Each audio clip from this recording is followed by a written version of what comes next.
Alright guys, today in this video it's going to be a bit of a informal video about things to do in the winter, or just little advices when you maybe are a newcomer or someone randomly who has winter season where he lives, which I think is most of you guys. So first thing, a lot of people will pull their wipers. I'll show you in a picture.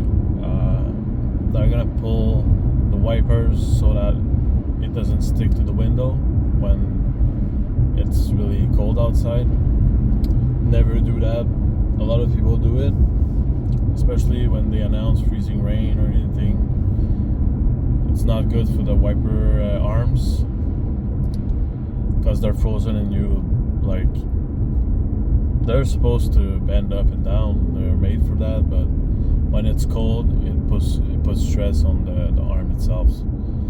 There's some that are not made of metal. Some are like a plastic that's really hard, and others are made of metal. But either way, I don't advise doing that. It's not necessary at all. Other thing is keep the inside of your car cabin as dry as possible, so that your windows inside don't freeze up, which is something that can be really annoying when you're in the winter season. You get in the car and it's frozen outside and inside. Some will put some type of blanket on top of the window, inside or outside, to actually have no rain or anything freeze up on the windows. It's a good advice, I would say, a good thing, but you're limited to where you can do it. If you are park on a street, it's not ideal, of course. Otherwise, a couple of things. Have good winter tires. If you're coming from the US or other places where it's not obligated to have winter tires, here it is, and I strongly advise you get good ones. Okay, it's a bit more expensive, and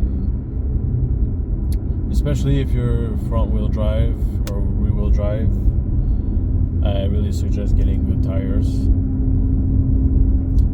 If you're all wheel drive, it's you can easily get by with average tires, like I am doing. But otherwise, get good tires. Nokian, Michelin's, Continentals, General Tires. They make good winter tires, those brands. Otherwise, I suggest and keep in mind that you might not want to put that money down because it's quite expensive. It can be easily $1,500, $2,000 for a set of tires, the good ones, or even more depending on your size. But it's really worth it. Okay, it's gonna cost you a bit more, of course, but keep in mind that while you're using those tires, your summer tires will be less used. So you only use those tires for 6 months, 5 months, really. And same with the winter tires, and summer tires is 6 months each. I mean, so oftentimes if you get good tires, it will last longer also. So it's beneficial, I think, to go for something a bit more expensive. Always depends on the level of performance you want and the area you live in. Personally, I live in Montreal, so getting tires with studs it's pointless basically.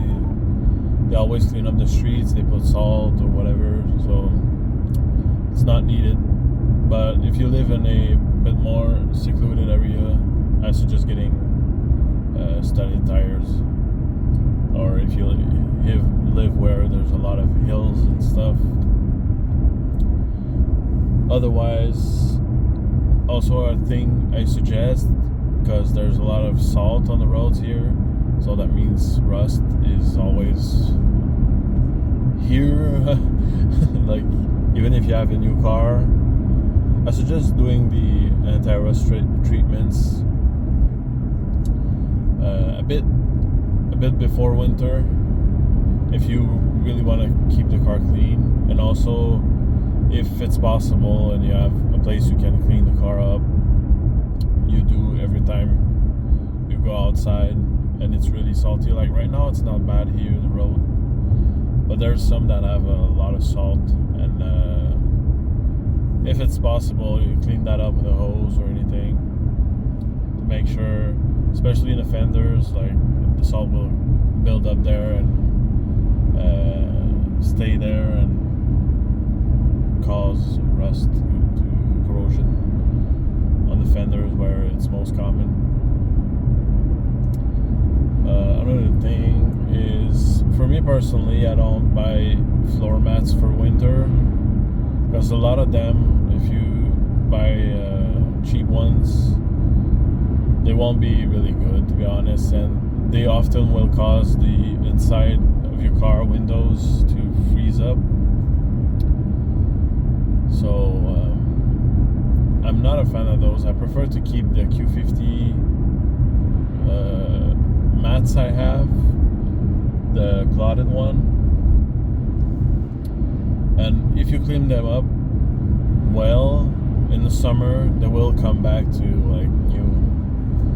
You just have to like be a bit more cautious when you get in the car in the winter, but otherwise I just keep them, and I'll buy new Q50 floor mats whenever it's needed. It's like, I prefer to go this way, and I feel like it feels more comfortable inside the car. You can get like, there's really expensive ones that are really good, that are custom made for your car, but most of them, they're universal ones that are not fitting really well, and I don't really, I'm not a fan of those, to be honest. Otherwise,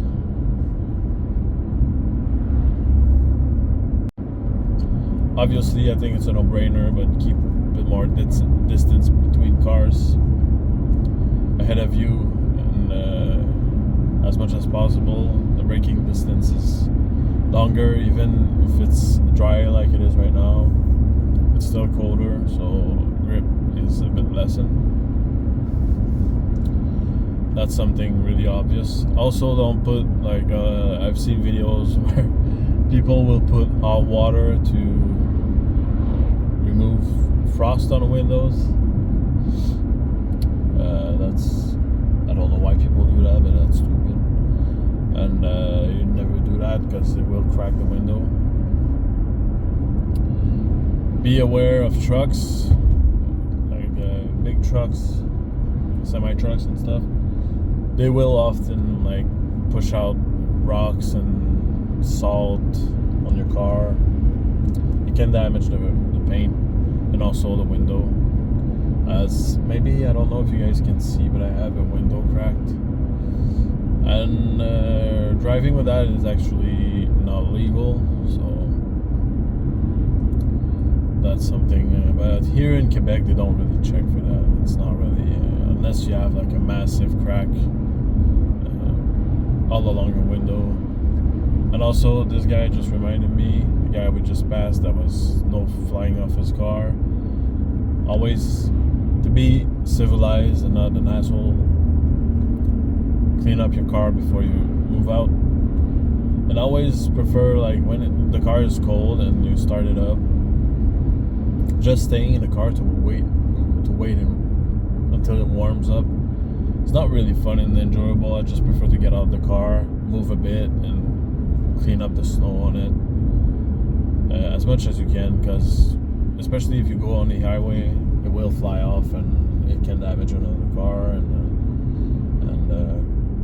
then you can get an insurance claim, and like, it can get really complicated, you know, cost you more in insurance.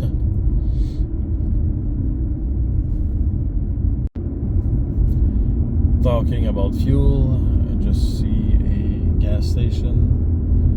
In the winter, it's always a bit more cautious to keep the car a bit more full of gas than usual. If you're someone who waits until the gas lights up,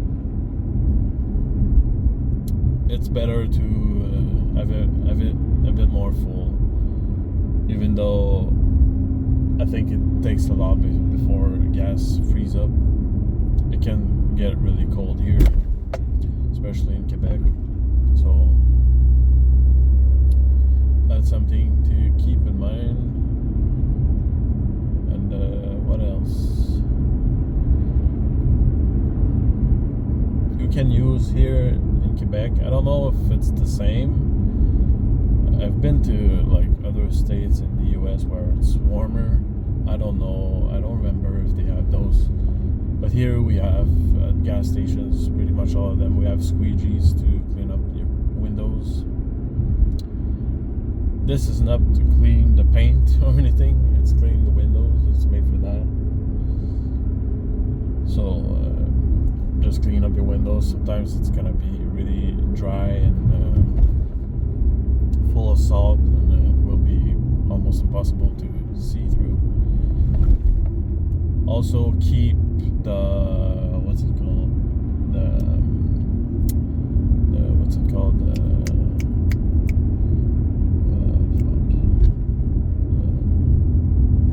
the windshield washer.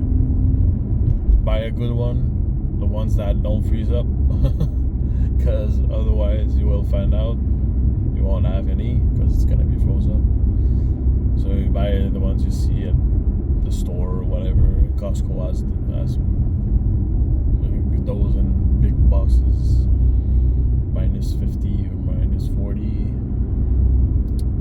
windshield washer. Those are the ones you're supposed to get. Don't put water because it's gonna freeze up.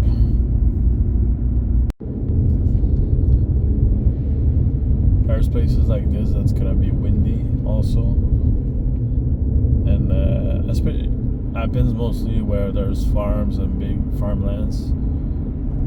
When there's a bunch of snow accumulated like that, it's because of the wind. Usually the wind blows up on the street.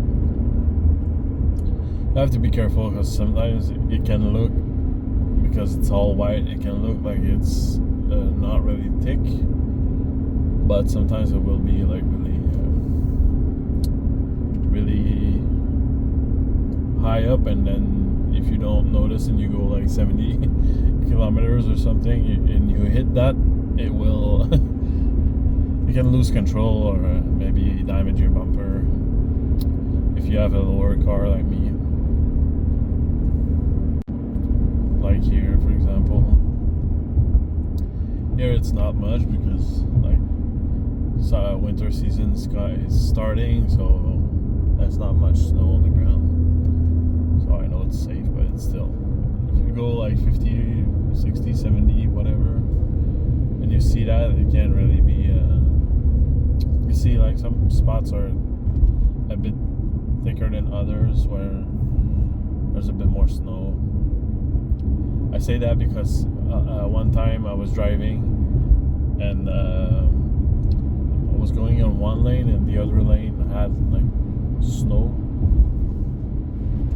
It didn't look like it was much because like it was gusting and stuff, so it looked all the same, but on the other lane it was like a meter high.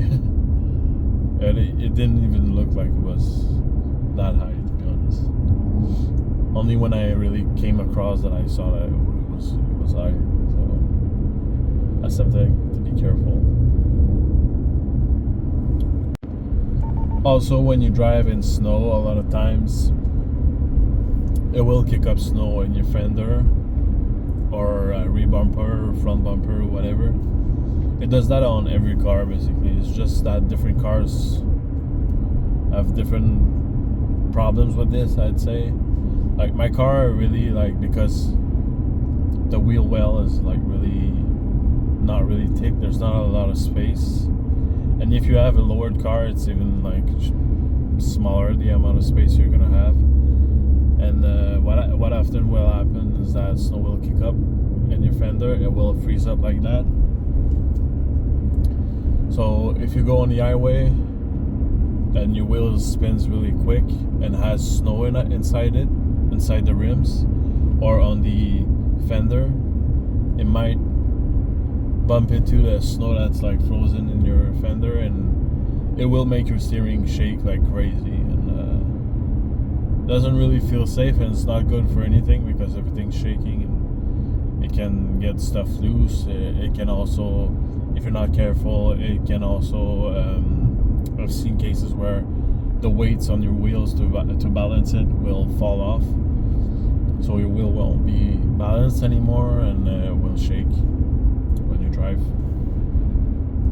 So it's a good idea to, when you park your car, I usually prefer that because the car is warm, and oftentimes the snow in your fender that just got there will be easier to remove.